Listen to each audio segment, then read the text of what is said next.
কিসে মুখটা এই যে দেখো কত বড় মাছ আছে। এটা কুটটা কয়টা পিস ভাজি করো, আমি গোসল করে খাবো, ভাত খাবো। শক্ত করে ওজন আছে। ধরছি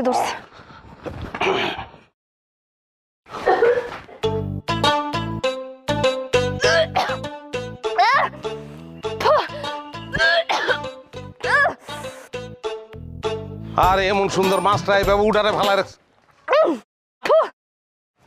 তুমি বমি করতেছো? তাহলে তো বাপ মনে হয়ে গেছি না? হ্যাঁ, পচা মাছের গন্ধে বমি করতাছি আমি।